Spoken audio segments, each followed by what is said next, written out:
नमस्कार, आप देख रहे हैं न्यूज 19 और मैं हूं आपके साथ विकास बिश्नोई। राजस्थान हो, हरियाणा हो, पंजाब हो या फिर कोई भी प्रदेश, भर्तियों में धांधली आम बात है।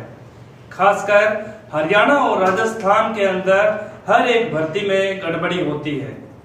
राजस्थान में तो हाल ही में 2021 में रीट परीक्षा हुई थी। लाखों अभ्यर्थियों ने इसमें हिस्सा लिया था और उसके बाद उस परीक्षा को रद्द करना पड़ा क्योंकि उसका पेपर लीक हो गया था। लेकिन उससे सबक ना लेते हुए राजस्थान सरकार ने एक बार फिर पुलिस कांस्टेबल भर्ती निकाली और 13 से 16 मई तक इसकी लिखित परीक्षा होनी थी, लेकिन 14 मई की दूसरी शिफ्ट का पेपर लीक हो गया। अब जरा बताइए उन अभ्यर्थियों का क्या कसूर है जो इतनी दूर दूर से आकर एग्जाम देते हैं, एग्जाम देने के लिए आते हैं।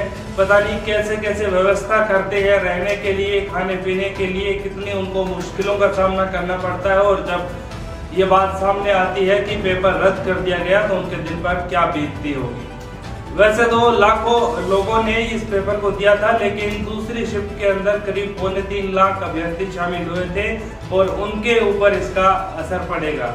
सरकार ने निर्देश दिए हैं कि इस पेपर को रद्द कर दिया गया है और इस पेपर को दोबारा करवाया जाएगा। लेकिन बड़ा सवाल ये उठता है कि हाल ही में रीट परीक्षा के दौरान जो हुआ उससे सरकार ने क्या सबक लिया, सिस्टम में क्या सुधार किया? शायद कुछ भी नहीं। अगर ऐसा होता तो ये स्थिति इस भर्ती परीक्षा में नहीं होती।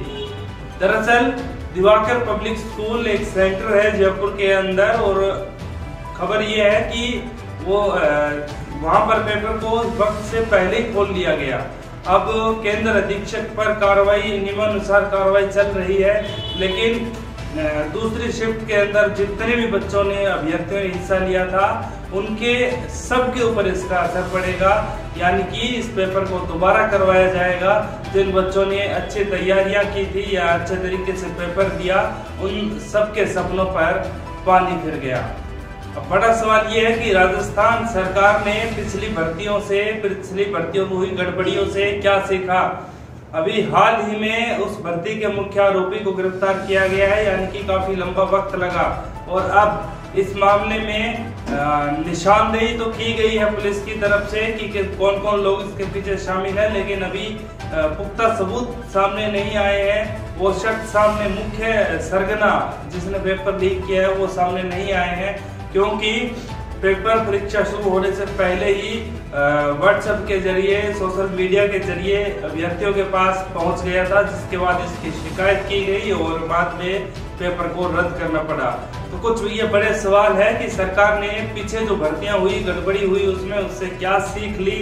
और ये जो परीक्षा हुई है, कांस्टेबल भर्ती परीक्षा, इतनी बड़ी ये परीक्षा है, इसके अंदर धांधली, यानी कि पुलिस परीक्षा के अंदर ही धांधली, ये बड़े सवाल खड़े करता है। तो कहीं ना कहीं सरकारों को सोचने विचारने की जरूरत है। एक अच्छे सिस्टम को तैयार करना होगा। भले ही आप थोड़ा रुककर, लेट करके आप परीक्षा करवा सकते हैं, लेकिन सिस्टम ऐसा तैयार कीजिए कि बच्चों को इस तरह की दिक्कतों का सामना ना करना पड़े।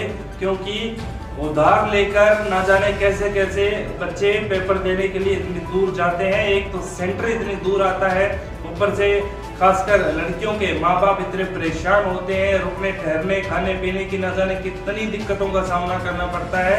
एक बार तो एडजस्ट कर लेते हैं, लेकिन अगर बार बार इस तरह की धांधलियां होती रहेगी तो कैसे काम चलेगा? सरकार को ये सोचना चाहिए। इस रिपोर्ट में मेरे साथ नहीं। नमस्कार।